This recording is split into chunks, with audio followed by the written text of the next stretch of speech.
बाकी काय त्यांच्या प्रमाण करतील निरस्कर महाराज म्हणले आम्हीच पंढरीत म्हणावता तुमचंच बरं नाही म्हणून तुम्ही म्हणायचं असते त्यांचे बरत असते तर तेही जोर काढला असता विषयी परत आलेला आहे. हनुमानजींनी एक बाह्य रूपानं गाव नगर वृत्तांत पाहिला आणि एक मनामध्ये विचार आला एवढं सुधारित गाव आहे त्या अर्थी इथं कोणीतरी महात्मा असला पाहिजे. समाज परिवर्तनशील आहे पण योग्य परिवर्तन करणारा भेटला पाहिजे. आजही समाज बदलायला तयार आहे पण बदलवणारा योग्य भेटला हे हमेशा एक वाक्य वापरत असतो योग्य दिशा दाखवणारा झाल्यावर समाजाची दशा बदलायला वेळ लागत. मग कोण महात्मा असावा एवढं गावामध्ये भक्तिमय वातावरण तयार केलं आहे असं वाटलं. दोन पावलं पुढे टाकले एक महात्मा दिसलेला आहे बाह्य रूपाने जटाधारी आहे वल्गलावर विस्तार केलेला आहे. स्वरूपाला बघायला होता राजस सुकुमार मदनाचा पुतळा उभे हो रामासारखा ठाण मान गुण लावण्य कळाल्यात प्रसन्न वदन देवता कपी मुदिन रघुनंदन यथेकाला ठाण मान गुण लावण्य उभे हो रामासारखे. म्हणजे तुम्हाला कळायला सोपं जाऊन सांगतो या ओळीमध्ये जे पुढची व्यक्ती राम आहे ते 120 ओळ्यापर्यंत राम आहे. तुम्हाला माहिती आहे भरत आहे मला माहिती आहे भरत आहे पण हनुमंतासाठी कोण आहे मग राम म्हणून आहे का आता भरत म्हणून आहे बरं का राम आहे. रामाला हनुमंताने पाहिलं हनुमानजींनी रामाला बघितलं आनंद वाटावं दुःख हनुमंतासारख्या भक्ताला राम दिसले काय वाटावं आनंद वाटावा. पण ते कथा कपी उद्विग्न आणि उद्विग्न काही दुःखाचं मूळ आहे.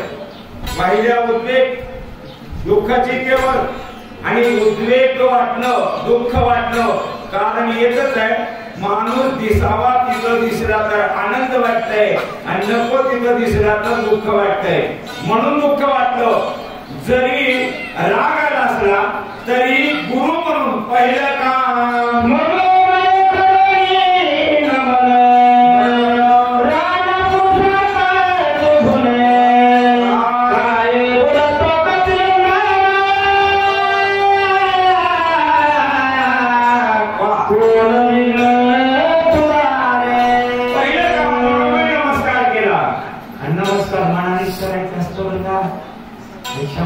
शब्द बोलतो प्रेम मध्ये राहावं दाखवायची गरज नाही.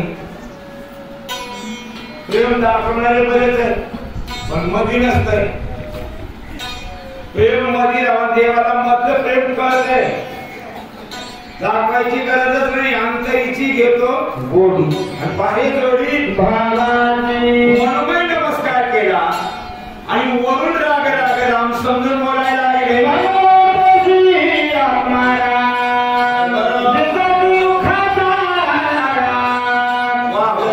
Hare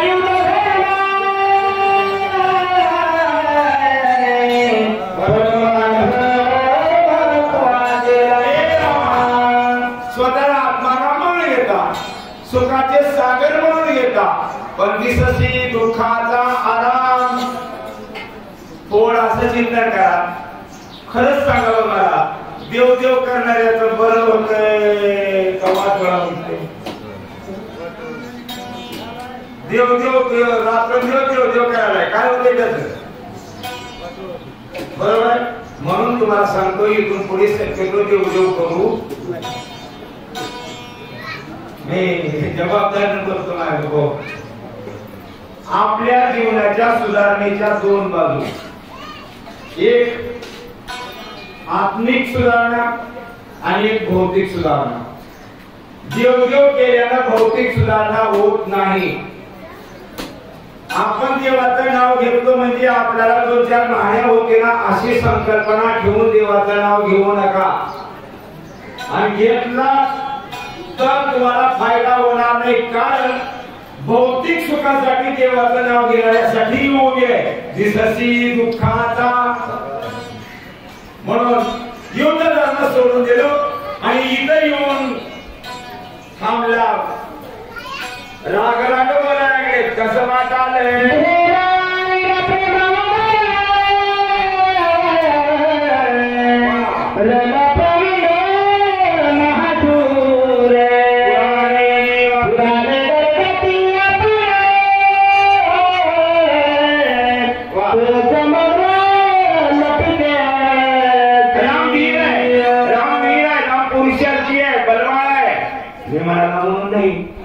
ते मी वाचलं म्हणून मी नाही.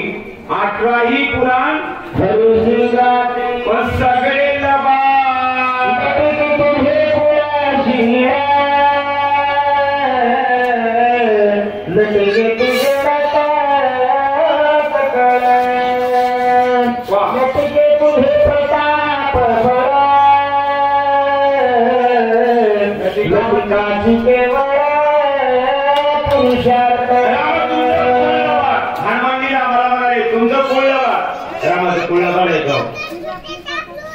कोणतं कुळ आहे सांगतो. स्वप्नामध्ये दान दिलेलं जागृतीत खरं करून दाखवणारा राजा हरिश्चंद्राचं कुळ आहे. आणि त्या कुळाला हनुमानजी म्हणाले लटके तुझे कुळ. हो खरंच आहे. हनुमानजी बोलायले ते खोटं नाही. कारण रामाला कुळच नाही. आणि रामाला कुळ असतं तर रामाचं नाव सगळ्याच कुळाच्या लोकांनी घेतलं. रामाचं नाव कुणी नेमक्या कुळाचे लोक घेत का? रामाचं नाव घ्यायचे ते कुणीही कुळाचे असू द्यावं. माझ्याकडे एक व्हिडिओ आहे तुम्हाला बघायचं झालं तर सांगतो. दुबई मध्ये मुसलमानाच्या बाया भजन गायता. कुणाचं? रामाचं. कारण जगाला उत्पन्न करणारा देव आहे. म्हणून तुमचं कुळ मी विनोद म्हणून असं सांगतो. रामाच्या बाईचं नाव काय? कौशल्य. रामाला वनवासात धाडलं कुणा? काही ना. ही एक कमान आहे बघा. मी रोज विचारता पहिलं उत्तर द्यायला थोडं चुकून देते. आणि वनवासात पण धाडले म्हणलं की काही म्हणतात. म्हणजे काही जेवढी जाहीर आहे तेवढी कौशल्य जाहीर जाऊ द्या. आता मला सांगा रामाची कीर्ती जगामध्ये जी वाढली वनात गेल्यामुळे वाढली का घरी राहण्यावर वाढणार होती? वनात गेल्यामुळे वाढली. बरोबर आहे. वनात कोण झालं? काही न झालं. इतकं बरोबर आहे. आता सांगा आपल्या लेकराची कीर्ती जगामध्ये वाढावं सख्या बाईला वाटते का सावतर बाईला वाटते? पुण्या बाईला वाढली. सावतर नाही ती सख्खी आहे. जबाबदारीनं बोलतो. ती सख्खी आहे. तुम्ही म्हणाल असं कसं म्हणाला? त्या हिंदूवर म्हणणं गेला माझा हिंदू आहे का? माझ्या म्हणण्याचा मुख्य हेतू असा आहे रामाला जन्म देणारी कौशल्य आहे पण रामायणाला जन्म देणारी कैकेयीच आहे. रामायण कोणापासून जन्मलं? कैकेयीने हे मधला प्रकार केला नसता तर रामायण जन्माला आलं. म्हणून रामाची खरी माय कैकेयीच आहे. तसं सांगू का? रामाची खरी माय कोणतीच नाही. अयमी संभव प्रगटला असेल तर तुमचं कुळ सहितला बा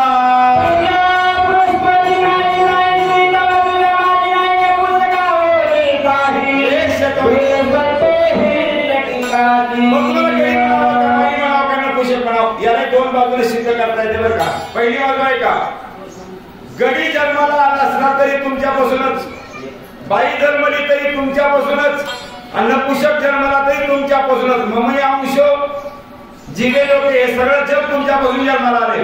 मग तुम्हाला नेमकं कोणतं म्हणावं, गडी म्हणावं का बाई म्हणावं, ही एक बाजू आहे. दुसरी बाजू आहे का, एक ज्ञानेश्वरी मध्ये ओळी आहे, तया आडनाव पुरुषू एरवी स्त्रीना नपुषकू आणि किंबहुना एको निश्चय नाही. तुझं सगुण म्हणो की निर्गुण देवाला मानलं तर त्याला आकार लागत नाही, आणि ज्याला आकारच नाही त्याला लिंग लावता येत म्हणून तिनेही लिंगाच्या वेगळ्या देवाला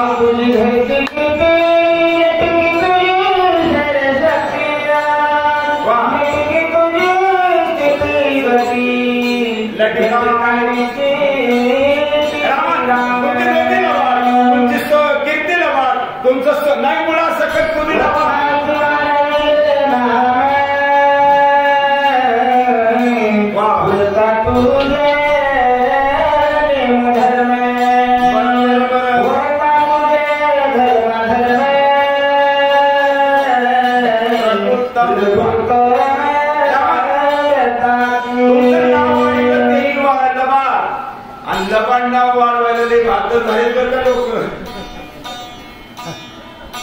आता मला वाटतं परमार्थ करणाऱ्याची प्रचार चालू झाली. हे काय, हे काय बघा. आणि आम्हाला तुमच्या कार्यक्रमाला बोलवा, पण रामा तुमचं नाव वाढीवलं तेही लबाड, तुमचा नियम लबाड, तुमचा धर्मही लबाड. कोणत्या नियम धर्मावर बोट ठेवलं तेवढं सांगून पुढे सरतो. तो देवाचा नियम धर्म आहे, भक्ताला के दुर्जगासी. मग आता भक्त लंके तुम्ही इथं कुठे गेला नियम धर्म,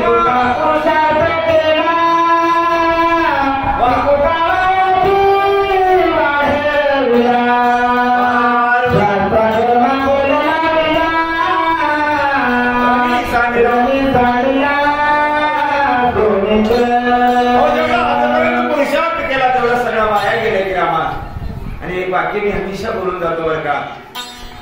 तुम्हाला समाज महाराज म्हणत असेल हे तुमच्या जन्माचा योगायोग आहे, कदाचित पहिल्या जन्माची पुण्य आहे, पण या महाराजकीला कलंक न लागू देता या जगाचा निरोप घेणं हे त्या महाराजांच्या आयुष्याची कमाई आहे. काही महाराज 50 ओलांडल्यावर बिघडलेत आणि अजून बी जेलमध्ये सडालेत. मग एकदा महाराज बिघडला की त्याची किंमत 0. मग इथं तेच म्हणाले, आजी जितका पुरुषार्थ केला आणि ती तुका सारा, शास्त्राला बोल लावला, धर्माला बोल लावला, आणि इथं येऊन बसला. शरणांगत वानर चांदिले अनाथ सुग्रीव ही चांदिला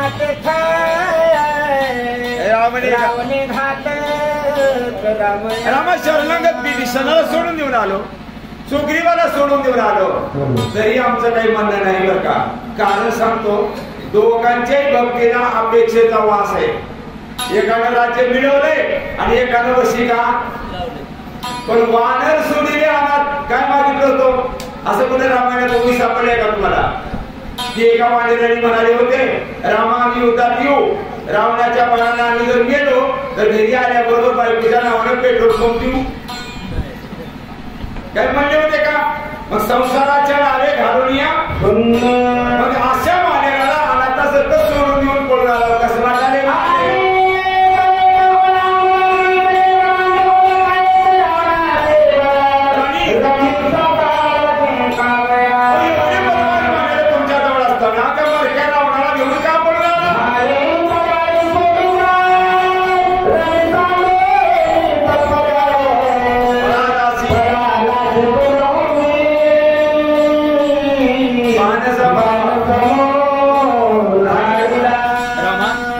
लक्ष्मण मूर्छांगत अवस्थेमध्ये पडलेला आहे किंवा त्या लक्ष्मणाला सोडून घेऊन आला आहे का?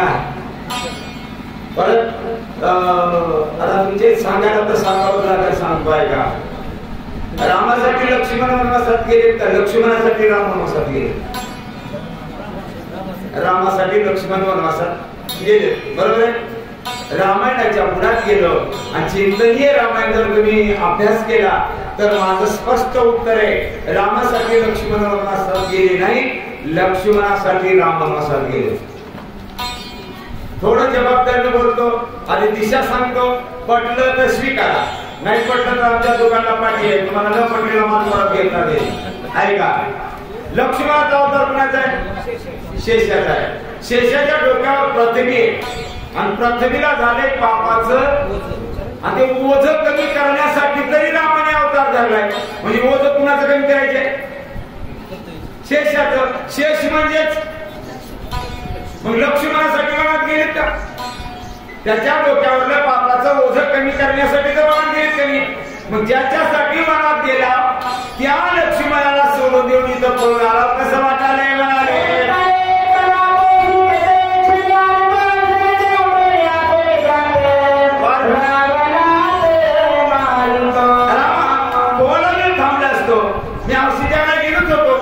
औषधी आणलं असतं, लक्ष्मणाला उठवलं असतं, रावणालाही मारलं असतो, पण तुमचं चुकलं.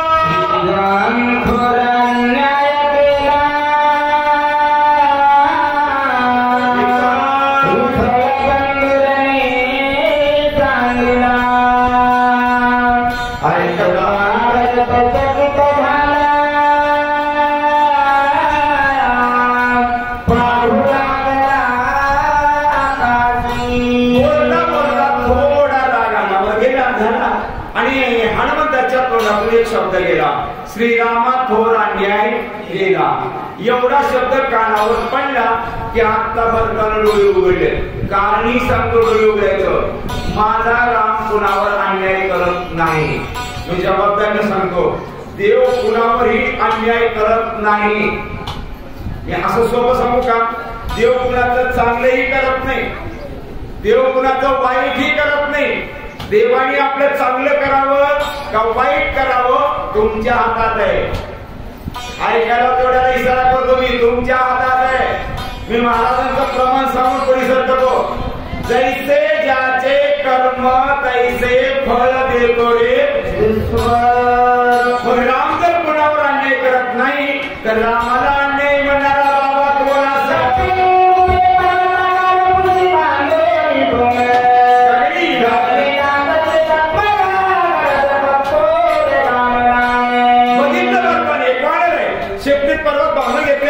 वेगाने जातोय, रामनामाचा गजर करतोय, शेपटीतल्या पर्वतावर त्याच्या अंगातल्या बळाचा अंदाजा लावला. किती बळ आहे?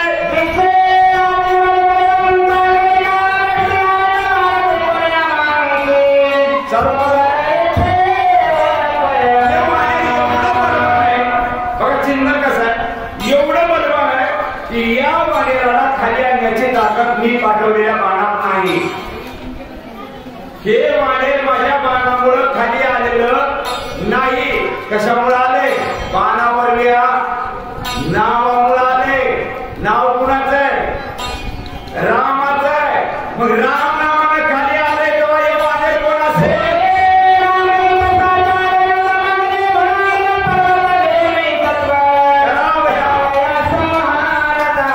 राम नावाने खाली आले तेव्हा होय राम होतो साजा. हे कोणीतरी रामाचं दूत आहे, कुठंतरी रामाचं युद्ध चालू असावं.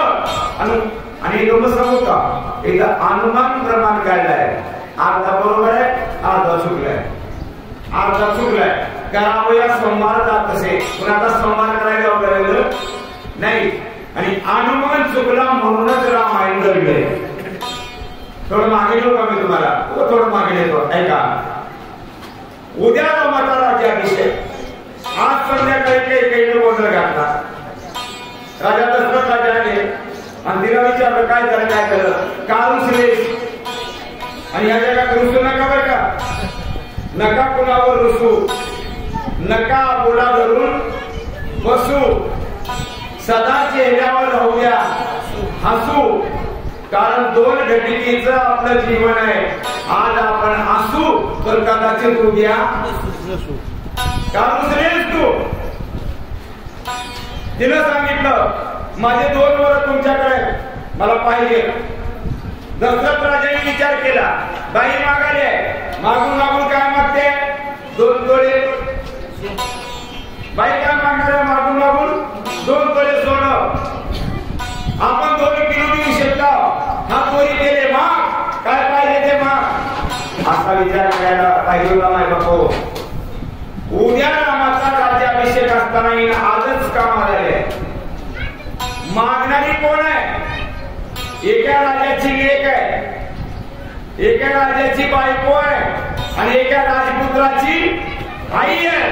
कमीत कमी एका राजाला कमी मागणार असं चिंतन केलं असतं तर दशरथ राजाने सांगितलं असतं, उद्या रामाचा राज्याभिषेक होऊ दे, परमाभिषेक पाहिजे ते देतो, पण आजच्या दिवस 2 उघडायचं. अंदाजा चुकला आणि रामायण इथं बी अंदाजा चुकला. संवाद करायला जात असेल काही का असणार.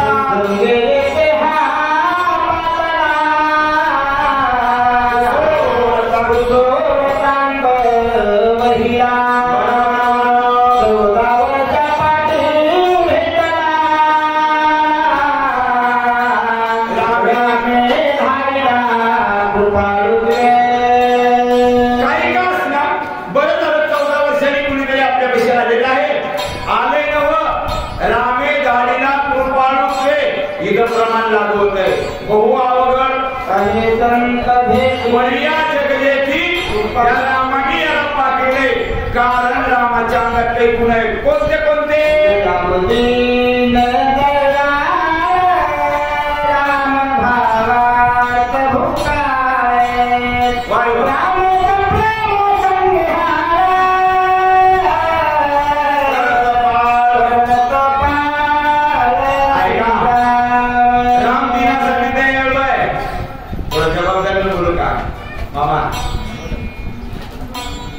फक्त आणि फक्त 50 कोटी लोकसंख्या होती. 70 ते 80चा काळ काढा. भाकरीला मीठ लागत नव्हतो. 3 दिवस उपवासी काढले आपण. 140 कोटी होऊन बी लोक भात खायला गेले, कुत्र्याला टाकाले आणि फुकट आलेले तांदूळ वाटतच शिकाले. किती तर म्हणून मी अतिशय विनोदाने बोलत असतो, जन्माला आलेल्या प्रत्येक जीवाचा सांभाळ करण्याची जबाबदारी माझ्या भगवंताने स्वीकारली आहे. पोषितो जगाशी बरोबर काय का? तुमचे पोट भरायची जबाबदारी देवाने स्वीकारली आहे, पेट्या भरायची नाही. आणि सध्या लोक पोट भरायसाठी परेशान नाहीत, पेट्या भरायसाठी परेशान आहेत. आणि पेट्या भरणारा देवाला आवडत, म्हणून पेट्या भरणाऱ्याला देव चांगले दिवस एक तरी जेलमध्ये जाऊ द्या. रामाला आमच्या मनाची व्यथा कळाली, कारण रामाच्या अंगात काही गुण आहे. राम जीवाचे जीवाने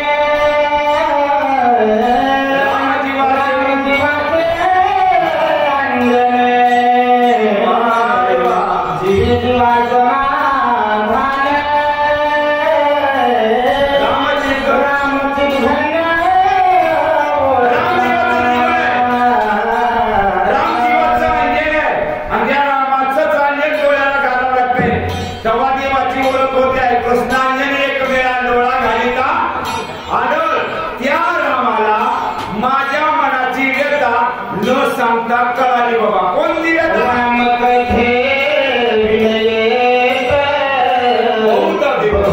दिवस होतो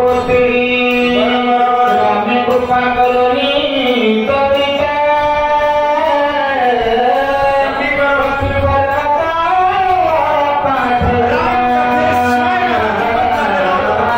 रामाच्या कथेची लागलेली मोड देवाला कळाली आणि कळतेच नका देवाचे.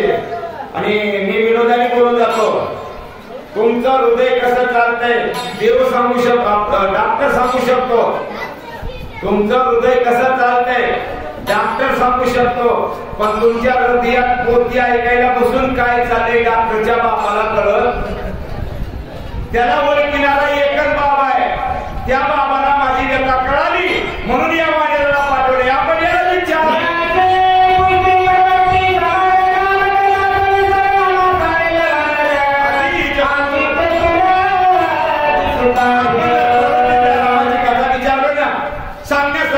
अति चतुर दिसताय. चतुर शब्दाची सोपी व्याख्या करून जातो. जीवनामध्ये मिळालेल्या संधीचं सोनं करून देतात त्याला चतुर म्हणावं, संधी वाया घालतात त्याला मूर्ख म्हणावं.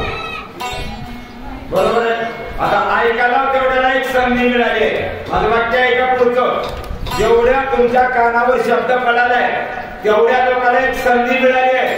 सोनं करून घ्यायचं का नाही तुमच्या हातात आहे. संधी कोणती आहे सांगतो ऐका. शेवटची पाळी एक मनुष्य जन्म आणि इथं सुप्रियावर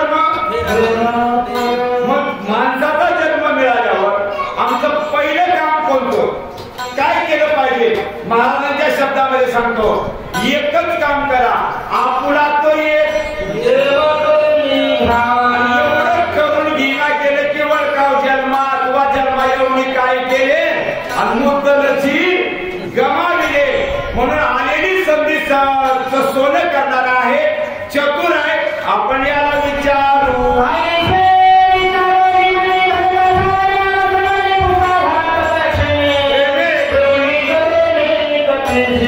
एवढा विचार केला पाहिजे बाबा. दोन्ही हात जोडले आणि प्रेमाने बराच राजा विचारले, बाबा तू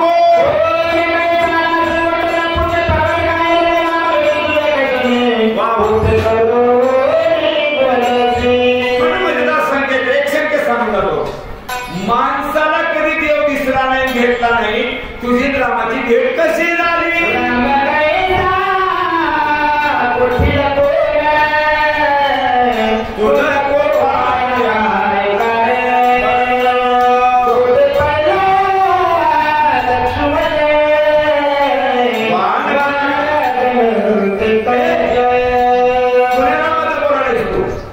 राम कैसा पोटीत या काळामध्ये दोन राम हयातीत, दोन राम. मी इकडे सांगण्यात गेला बरं का, त्याला रामन तुका रामन सकाराम हे नाही सांगण्यात गेलं. त्या काळात एक भार्गव परशुराम आणि एक दाशरथी श्रीराम. मग तुझा उरलेला राम नेमका कोण करा.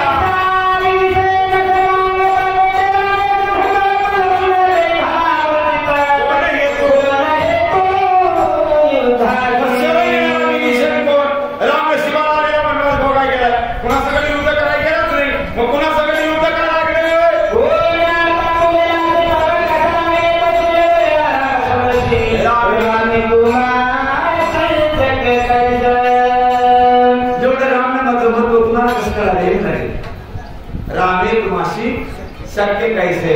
आणि याच्या मागून थोडस चिंता सांगू का, क्षमा मागून सांगून जातो बरं का.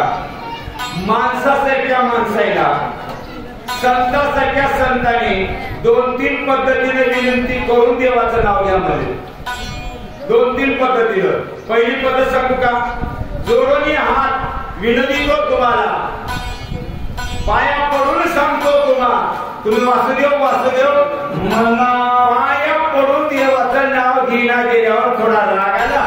आणि रागात तुकाराम महाराजांनी सांगितलं, का रे नागदिशी आलं का देवाचं नाव घेण्या सर्व त्याला आरोप करू मला. आणि एवढं मी सांगून देवाचं नाव घेण्या गेल्यावर एकनाथ महाराजाला जरा जास्तच राग आला. एवढं सांगून तुम्ही जर देवाचं नाव घेण्या गेला तर तेही म्हणाले, मला वाटतंय काय माय. एवढ्या पद्धतीनं देवाचं नाव घे म्हणलं तरी घेण्या गेले. तुला कसं राम नावाचं महत्व कळालं.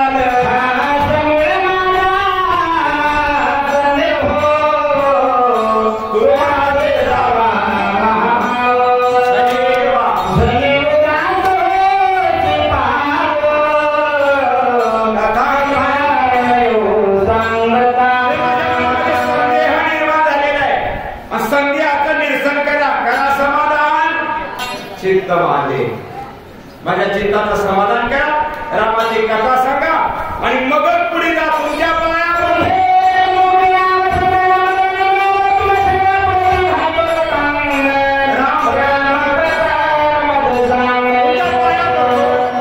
पुन्हा पाया पडतो म्हणाले.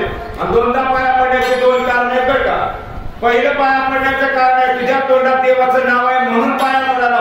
तुका म्हणे नाही जाती सवे काम ज्याच्या मुखी नाम तोची रंजो. तोंडात देवाचं नाव आहे म्हणून पाया पडाला. पुढे ती गाली तो लोटांगण पुन्हा पाया पडतो. राम कथन मद सांग, रामाची कथा सांग म्हणून मी तुझ्या पाया पडतो. परत राजा हनुमानजीला मिळवला गेले प्रेमाचा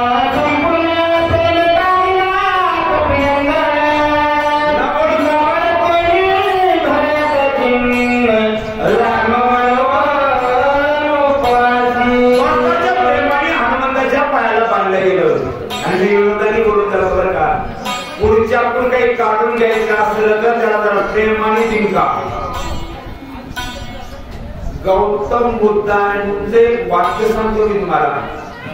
त्यांनी वापरलेलं वाक्य आहे, वैरी जिंकावा प्रेमाने, युद्धाने वाढते युद्ध, असे सांगून गेले गौतम बुद्ध. वैरी जिंकावा प्रेमानं. शक्यतो पुढच्याच्या पुढे हात पुढे केलेलं चांगलं. हात वाकडा केल्यापेक्षा पुढे करा ना. प्रेमाने विचारू लागले, बाबा बांधलं या हनुमंताला, आणि प्रेमाने विचारू लागले. पण हनुमानजीला पुढचा भलं काय कळालं, हे रामच आहे आणि नाटक करून विचारलाय असं वाटलं. म्हणून काय म्हणाले,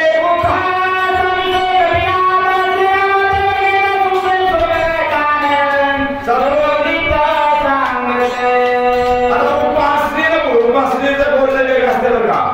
बोलायचं असतं एक आणि अर्थ निघते दुसरा. मग एक वाक्य बोलू का, बोलायला शब्द एक असतात आणि अर्थ दुसरा निघतंय. एक माणूस पुढच्या माणसाला म्हणालाय, अरे बाबा तू एवढा शहाणा आहे, एवढा शहाणा आहे, तुझ्या एवढा शहाणा या जगात दुसरा कोणी. नेमकं काय म्हणाले, मनाने शहाणा पण अर्थ काय निघतंय, त्याला उपासनेचं बोलणं म्हणावं. रामाचं चिंतन करायला लागले. सूक्ष्म सर्वगत सदोदित आणि अनंत स्वरूपाने देव घातलाय. आता एकावर एक द्रष्ट आणलाय, एक जात्या घेतल्यावर सांगा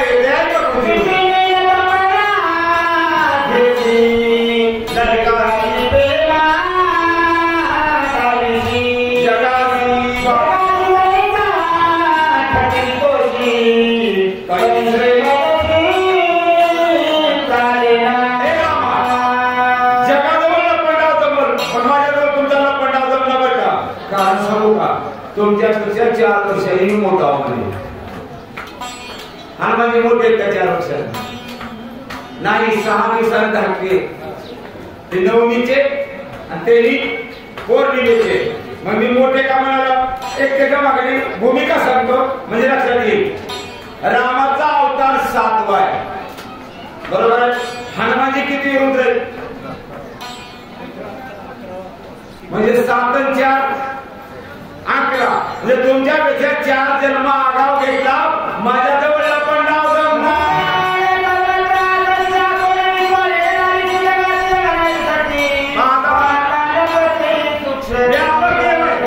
आणि बघायला गेल्या सूक्ष्मत्वाने नव्हतो. देव कसा आहे सांगू का, हे काय सर्व सांगून जातो. ऐका, तुम्हाला दूध माहिती का, दूध म्हशीचं गाईचं दूध माहिती सांगता का.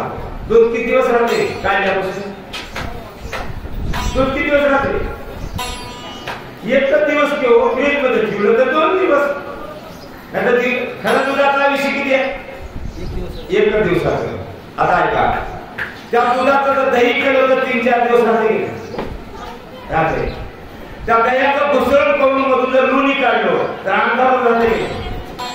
आणि लोण्याचं तूप केलं तर किती दिवस राहते, किती दिवस राहते, कितीही दिवस, बरोबर. आता ऐका, 1 दिवसात नासणारं दूध होतं. नासक्या दुधामध्ये जसं शाश्वत तूप आहे तसं नासक्या देहामध्ये शाश्वत परमात्मा आहे. गरज एवढीच आहे, मंथोनी पैसे घे. मग हे सगळे लोक मला माहित आहेत, माझ्या जवळ पण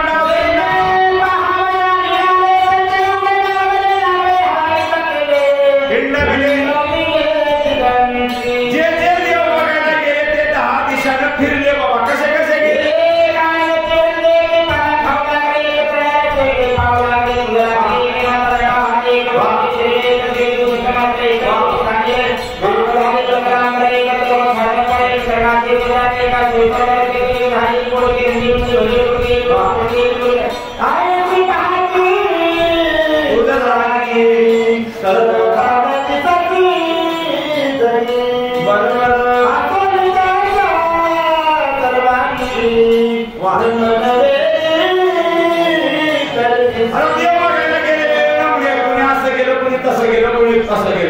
प्रत्येक वाक्य मी क्षमा मागून बोलून जातो.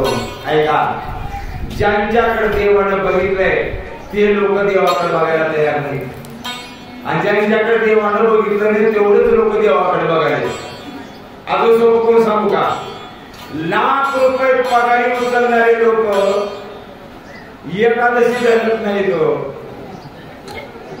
ज्यांच्याकडे देवानं बघितलं नाही तेवढेच लोक एकादशी धराले, आणि लाख लाख पगार उचलणारे एकादशी दिवशी सुद्धा 10 गावं. मी अपवाद सोडून द्या बरं का, म्हणजे सगळेच नाही पण बरेच लोकांचं प्रमाण तिकडं. पण जेवढे का देवाच्या मागे लागले तेवढ्याच्या सगळी बेजारी केलो, पण आपलं रूप तुम्ही कळू दिलं नाही.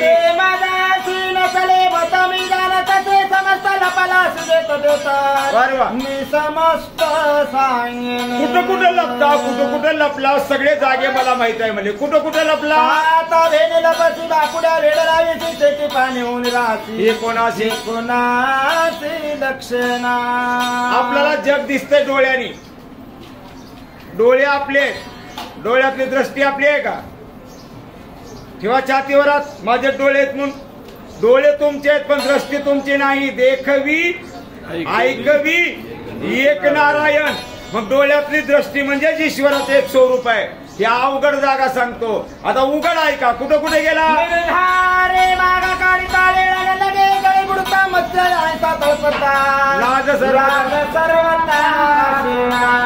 निर्धार आणि शोध घेत गेल्यावर देव मत्स्य अवतार झाला. आता कारण काय पडलं सगळ्याला माहितीये, भागवत सगळ्यांनी ऐकलेलेच आहे. मासा झाला, मासा होऊन शंकासुराला मारलं, वेदमध्ये मला परत गेले. आम्ही माशाला देव म्हणून भक्तीला लागलो. मी एक वाक्यावर शब्दावर भर देतो बरं का, लाज सर्वता. मी एवढ्या शब्दावर भर देतो, भक्ताचे काम करायला देवाला कधीच लाज वाटली. मग कोणत्याही थराचे काम असले तरी तुमचं काम आहे भक्त होणं, आणि देवाचं काम आहे भक्त झाल्यावर तुमचे काम न सांगता करी सर्व काम. माशाला देव म्हणून आम्ही भक्तीला लागलो, तुम्ही तिथून लपलो.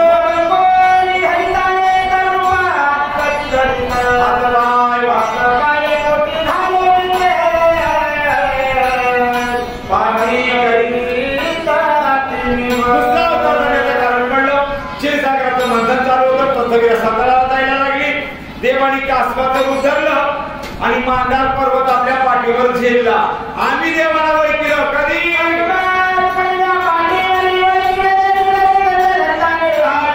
बरोबर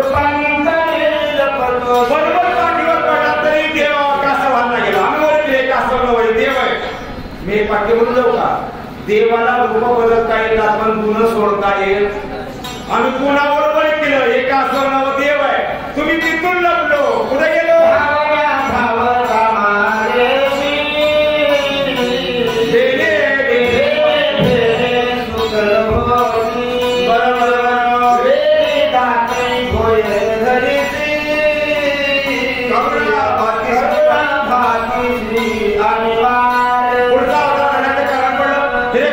हिरण्याक्षाने पापाचरण केलं.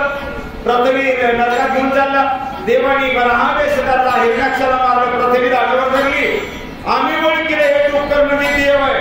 आम्ही भक्तीला लागलो, तुम्ही तिथून लपलो.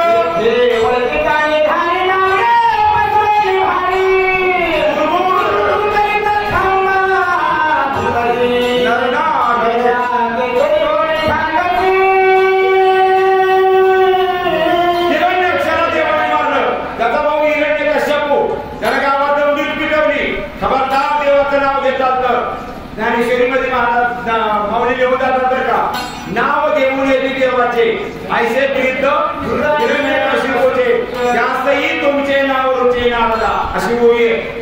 गावातलं नाव बंद केलं, खबरदार देवाचं नाव घेतलं तर गावातलं नाव बंद झालं. बाबा देवाने विचार केला, आपलं नाव घेणारा कुणी नसलं तर कुणाच्या मदतीला धावून जावं.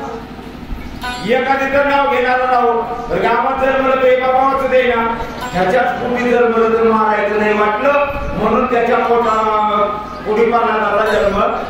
काय तुझ्या पोटामध्ये गर्भ आहे, 5वा महिना आहे. आणि बालकाने विचारलं तुला काय आवडते सांग. डवाळे मालकीने सांगितलं मालक आता डवाळे पूर्ण करतो मी, शब्द द्या. हिला शब्द तू मागावं मी पूर्ण करावं. मग मालकीने मागायले मला देवाचं नाव ऐका वाटालंय. त्यानं म्हणलं गावातलं बंद केलं, घरात वापरायचा माणूस झालाय. प्रल्हादाचा जन्म झाला आणि प्रल्हाद देवाचं नाव घ्यायला लागला. बापाने एका दिवशी विचारलं तुझा देव कुठे आहे. प्रल्हादानं म्हणलं माझा देव व्यापक आहे. मग मी बांधलेल्या खांबात हो याच्यात बी देव आहे माझा. आता प्रेमानं बघायचं असतं तर हा म्हणून बघितला असता. त्यामुळे पाय उचलली आणि एका खांबाला लाथ मारली. लाथ मारल्याच्या बाजूला एक मूर्ती बाहेर आली. कसली होती.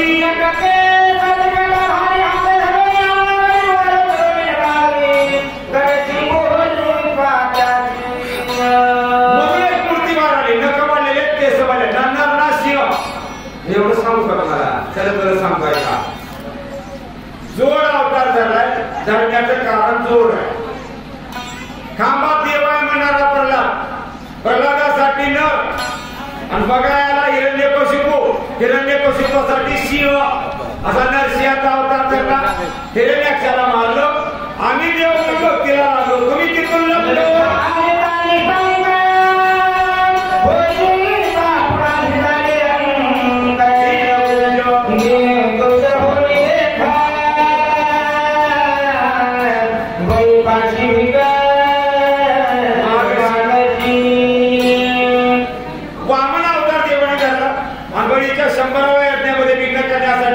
बळीच्या दारामध्ये गेला आणि भिक्षा मागायला लागला.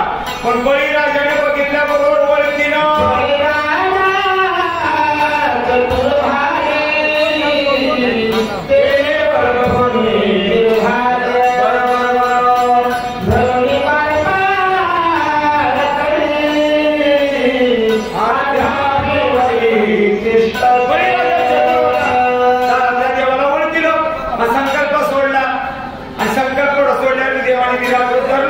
बळीला पाताळात घातलं.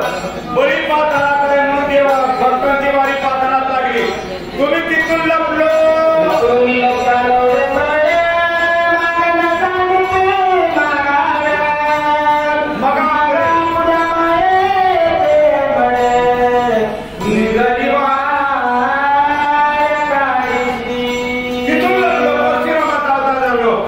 बापाच्या आज्ञेनं आईचं मुंडकं उडवलं आणि माय गेल्यावर मग रडायला लागला. कसा रडला.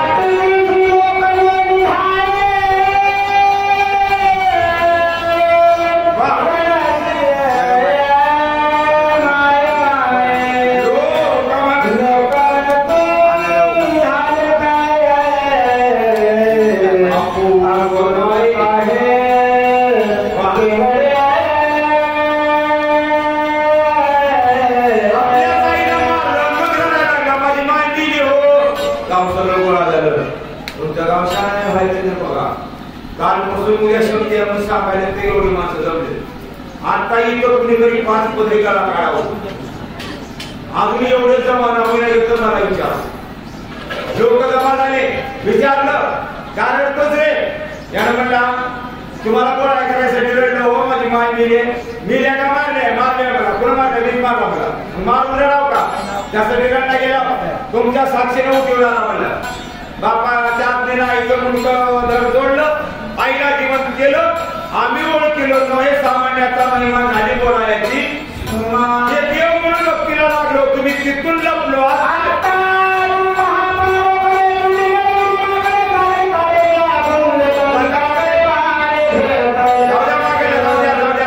बघा राम अवतार करलो आणि किती वेळ गेली. मागणं गोळा केलं. माणसं विना घेतलं का सेक्रेटरी साहेब. एक चिठ्ठी जर भारताकडे पाठवली तर किती आले असते. एक चिठ्ठी जर जनकाकडे पाठवली किती सैन्य आलं असतं. पण माणसं गोळा केली. मागणं गोळा केले का आपण सांगू का. जाता जाता मी सांगतो उद्या मतदान आहे म्हणजे 8 दिवस मग येतो. हल्ला करून आलं सोसाट्याचं आणि मतदानच्या दिवशी एकदमच वाढला म्हणून केवढ्याला फिरायला वाढ. केवढ्याला 500ला जर रात्र वाढ बदलतोय तर रावणाने एक तोळा सोनं दिल्यावर कुंकड जातील म्हणावं. असले बैमान माणसं गोळा केले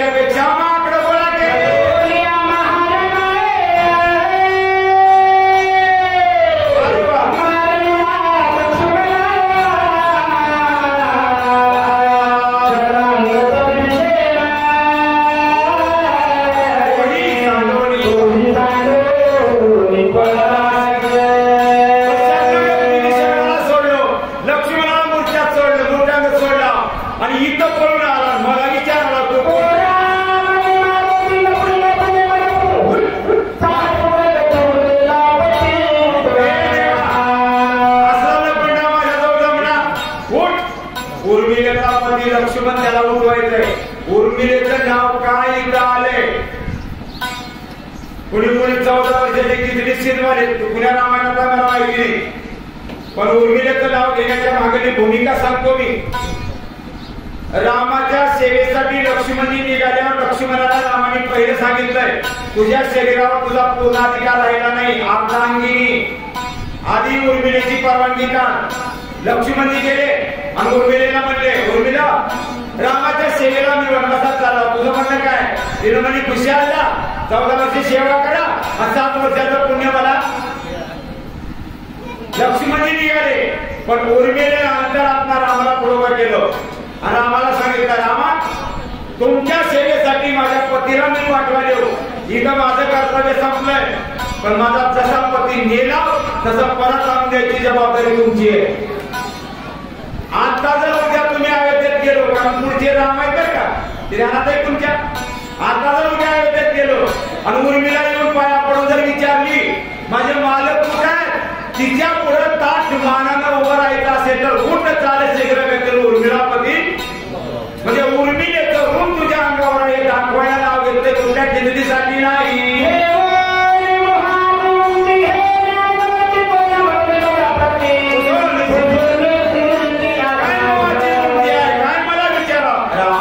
एक जबाबदारीचं काम तुमच्या अंगावर राहिले, कोणतं?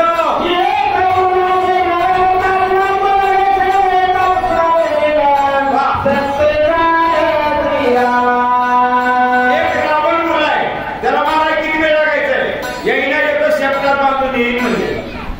आता याचं मी चिंतन केल्यावर विचारलं का, वरल्यानं शब्दात बांधून येतो म्हणाले आणि खाल्ल्या म्हणाले मी केवढा तुला माहिती आहे का म्हणाले.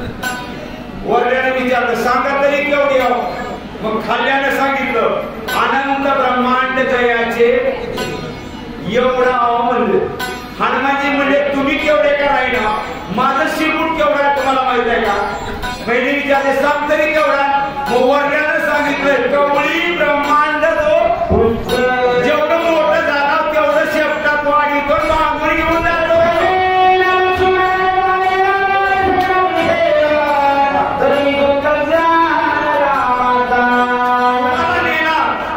लक्ष्मणाला उठवणार, रावणाला मारणार, एवढं काम केलं तरच तुमचा नौकर तुमचा सेवक असं हनुमानजी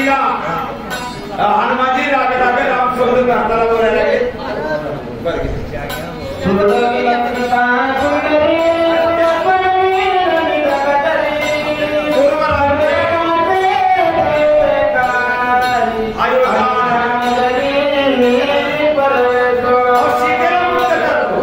आणि इथे निघाले म्हणून सांगतो बरं का, क्षमा सांगतो, सोडवीन सीता सुंदरी, ज्यांना बायका सांभाळणं होत असेल त्यांनीच बायका करून घ्या, नाहीतर तुम्ही गोसाई राहिलेलं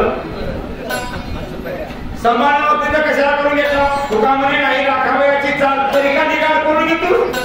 अरे रावणाच्या बंदीखान्यातल्या सीतेला मुक्त केल्याशिवाय तुला अंग देत नाही असं राग राम समजून बोलायला लागले.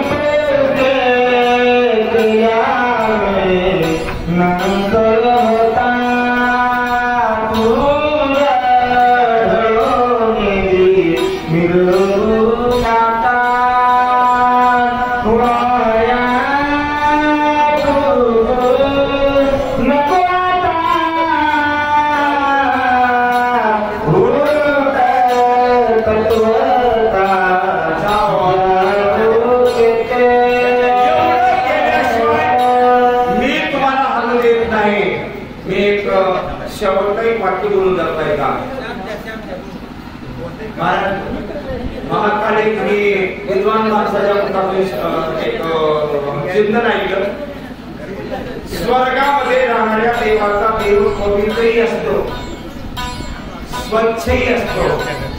माणसाचा जन्म पवित्रही नाही, स्वच्छही नाही. मग माणसाचा जन्म जर पवित्र नाही, स्वच्छ नाही, तर स्वच्छ पवित्र देह असलेले स्वर्गातले देव माणसाचा जन्म काय इच्छितात? स्वर्गीचे अमर काय इच्छितात? जसं स्वच्छ निर्मळ देह मिळालेल्या माणसानं अमृत पेणाऱ्या देवाने माणसाचा जन्म इच्छिणं ते ज्याला वेगळं वाटतंय तसं लोकशाहीत राहणाऱ्या लोकांना रामराज्य यावं म्हणणं विचित्रच वाटतंय मला. सगळ्याला वाटतंय आता कोणतं राज्य यावं, सगळ्याला काय वाटाले झाले रामराज्य वाटाले की नाही. रामराज्य हुकुमशाही आहे. तुम्ही राहता लोकशाही, लोकशाहीतल्या लोकांना हुकुमशाहीचे डोळे का लागले त्याचं कारण या ओळीसमोर सांगू द्या तुम्ही. रामाच्या राज्यातले लोक मालक चुकल्यानंतर मालकाला चुका करू देत नव्हते आणि पीए कधीच मंत्र्याला भ्रष्टाचार करू देत. म्हणून रामराज्याची अपेक्षा. हनुमानजी म्हणाले तसं येईना गेलं बांधून येतो पण एवढं केल्याशिवाय तुम्हाला आलं जाईना.